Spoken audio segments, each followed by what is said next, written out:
उत्तर प्रदेश सरकार जो है पेट एग्जाम कराएगी ही कराएगी और इसके लिए आवेदन लिए जा रहे हैं। आपको बता दें लाखों की संख्या में आवेदन अभी तक अभ्यर्थी कर चुके हैं, लेकिन सवाल यहाँ पर ये आ रहा है कितने आवेदन जो है पीईटी के जरिए किए जाएंगे। आपको बता दें उत्तर प्रदेश आयोग मानकर चल रहा है कि 30 से 35 लाख अभ्यर्थी इस एग्जाम में बैठने वाले हैं और इसी तरीके से जो है परीक्षाएं कराने को लेकर जो है तैयारियां शुरू कर दी गई हैं। आपको बता दें पीईटी एग्जाम को लेकर बहुत सारे अभ्यर्थियों के मन में सवाल आ रहे हैं कि आखिरकार यह एग्जाम कब होगा। बहुत सारे मित्र ये कह रहे हैं कि पीईटी एग्जाम कैंसिल होना चाहिए। आपको बता दें अगर आप सोच रहे हैं कि पीईटी एग्जाम उत्तर प्रदेश की सरकार कैंसिल कर देगी या कराएगी नहीं, तो आपको बता दें आप बिल्कुल जो है अपने माइंड को डिस्टर्ब कर रहे हैं और आपको बता दें स्थानांतरण कर रहे हैं। ऐसा कुछ भी नहीं होने वाला, इसलिए पीईटी को आपको हल्के में नहीं लेना है, इसको बहुत ही समझकर आवेदन कर देना है। सोच समझने के बाद जब आवेदन कर लिया है आपने तो फिर आपको बता दें इसकी तैयारियों में जुट जाना है। अगर आप अभी भी सोच रहे हैं कि सरकार पीईटी एग्जाम नहीं कराएगी, कैंसिल कर देगी, तो ऐसे ख्याल जो है आप लोगों को दिमाग से निकाल देने चाहिए। मैं ऐसा इसलिए कह रहा हूँ क्योंकि हम ये देख रहे हैं कि हम जो खबर डाल रहे हैं और उसमें आप लोग कमेंट कर रहे हैं कि पीईटी एग्जाम कैंसिल होना चाहिए। तो भाई मैं आपको बता दूं पीईटी एग्जाम किसी भी तरीके से कैंसिल होता हुआ नहीं दिखाई दे रहा, क्योंकि अगर सरकार को पीईटी नहीं कराना होता तो निश्चित तौर पर आपको बता दें आवेदन नहीं लिए जाते। तो आप लोगों को अपनी मानसिकता बदलनी होगी और आपको पीईटी पर फुल फोकस करना पड़ेगा। सिलेबस क्या है वो तो हमने आपको पहले ही बता दिया है। सवाल आता है पीईटी एग्जाम को लेकर। आज एक आपको बता दें खबर जो है निकली हुई है और पीईटी एग्जाम से जुड़ी हुई है। साथ ही अब आपके मन में जो है वीडियो एग्जाम को लेकर भी ख्याल आ रहा होगा। अब आपको बता दें जो प्राप्त जानकारी हो रही है उसके तहत पीईटी और वीडियो का देखिए 22 से 23 तारीख तक फैसला आ जाएगा। जून इसी महीने के 22-23 तारीख तक फैसला आ जाएगा ये एग्जाम होना या फिर नहीं। माना जा रहा है कि 80 से 85% एग्जाम सरकार के फेवर में आएगा फैसला और ये एग्जाम कंडक्ट कराया जाएगा। और अगर ये फैसला सरकार के फेवर में आता है तो उसके बाद क्या होगा, उसके बाद इस एग्जाम को कंडक्ट कराया जाएगा। आपको बता दें अगस्त माह में ये एग्जाम कंडक्ट कराया जा सकता है। साथ ही आपको यहाँ पर ये भी जानकारी दे दें कि सितंबर माह में जो है आपको बता दें कि पीईटी सरकार आयोजित करा सकती है। ऐसे इसलिए कयास लगाए जा रहे हैं क्योंकि सरकार को पीईटी सितंबर माह में आयोजित कराना पड़ेगा, क्योंकि पीईटी के बाद और भी जो है भर्तियां 50,000 लगभग बताई जा रही हैं वो पेंडिंग पड़ी हुई हैं, वो रखी हुई हैं। वो भर्तियां जो है पीईटी के बाद ही होंगी और इस कारण से सितंबर तक हर हाल में जो है सरकार पीईटी एग्जाम करा ही लेगी।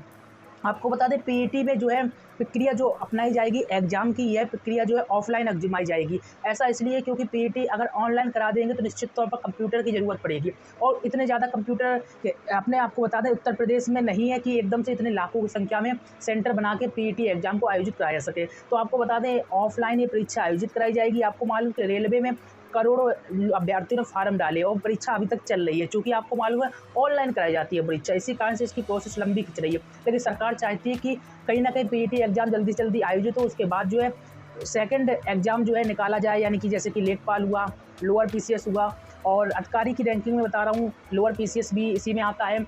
और इसी के साथ ही पैट के बाद जो आपका लेखपाल का हो गया, जूनियर असिस्टेंट का हो गया, और भी जो है एग्जाम इसी के अंदर आएंगे जो ग्रुप सी के होंगे। आपको बता दें ये सब पैट के बाद आयोजित कराए जाएंगे और सरकार का भी समय काफ़ी कम बचा है, कार्यकाल काफ़ी कम बचा है। तो ऐसे में उत्तर प्रदेश की योगी सरकार चाहेगी कि जो है जनवरी फरवरी तक जो पहले से आपको बता दें कार्यक्रम आयोजित होते हैं वो आचार संहिता लगने के बाद भी जारी रहते हैं। तो इस तरीके से सरकार जनवरी फरवरी तक जो है नए साल तक जो है निश्चित तौर पर 50,000 भर्तियां जो है कर लेगी। अगर सरकार की मंशा अच्छी हुई तो फरवरी तक जो है जनवरी फरवरी तक सभी प्रक्रियाएं पूरी हो जाएगी।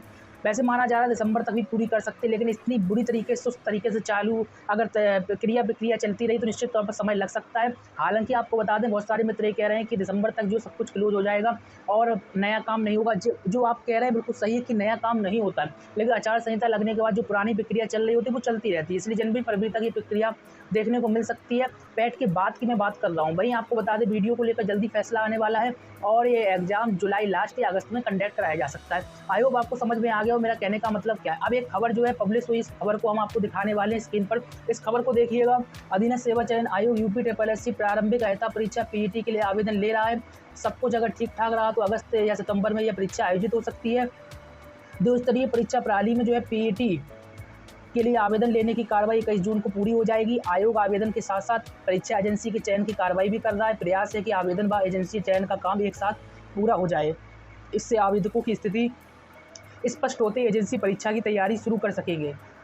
आपको बता दें परीक्षा एजेंसी को पूरी परीक्षा प्रक्रिया संपन्न कराने के लिए वर्क ऑर्डर देने की तिथि से 3 महीने तक का समय दिया जा सकता है। बताया जा रहा है कि आवेदन के बाद अभ्यर्थियों की संख्या के आधार पर परीक्षा की तैयारी के लिए 60 से 90 दिन का समय चाहिए। आवेदकों की संख्या के आधार पर परीक्षा केंद्र बनाने, कितनी पालियों में परीक्षा करानी पड़ेगी इसका निर्धारण, परीक्षा के लिए OMR छपाने, परीक्षक तैनाती व परीक्षा के प्रबंध से संबंधित अन्य तमाम कार्रवाई करनी होगी। वहीं जानकारी के अनुसार पीईटी आयोग द्वारा कराई जाने वाली सभी भर्तियों की मुख्य परीक्षा में शामिल होने के लिए आवश्यक है। ऐसे में पीईटी के लिए 25 से 30 लाख तक आवेदन आने के अनुमान है। ऐसा हुआ तो एक से अधिक पालियों में परीक्षा की नौबत आ सकती है और इसके बावजूद कोविड महामारी या अन्य कोई विपरीत हालात न बने तो यह परीक्षा सितंबर माह तक जो है आयोजित हो सकती है। आपको बता दें, अब तक आयोग एक परीक्षा एजेंसी से पूरी भर्ती जो है करता आया है। केंद्रीकृत परीक्षा व्यवस्था में जो है कई तरीके की खामियां सामने आने के बाद आयोग ने अलग अलग काम के लिए अलग अलग परीक्षा एजेंसी रखने का फैसला किया। परीक्षा संबंधी कार्यों को 4 मुख्य हिस्सों में बांटकर एजेंसी चयन की कार्रवाई शुरू की जा सकती है। अन्य छोटे छोटे कार्यों के लिए अन्य एजेंसी भी रखी जा सकती हैं। प्रस्ताव के मुताबिक 13 कार्यों के लिए एजेंसी रखने का प्रस्ताव है।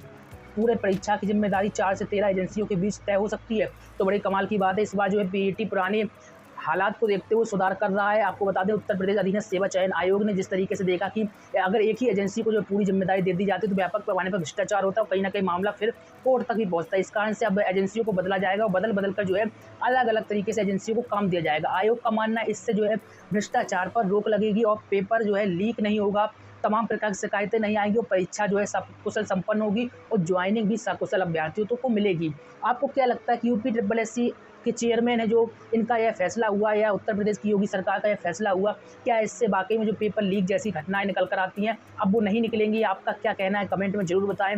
UPSSC से जुड़ी हुई तमाम अपडेट के लिए चैनल को सब्सक्राइब करके बेल को दबा लीजिए, लाइक और शेयर कर देना मत भूलिएगा। कोई भी और सवाल डाउट है तो कमेंट में पूछिए। मिलते हैं फिर नई अपडेट में। नमस्कार।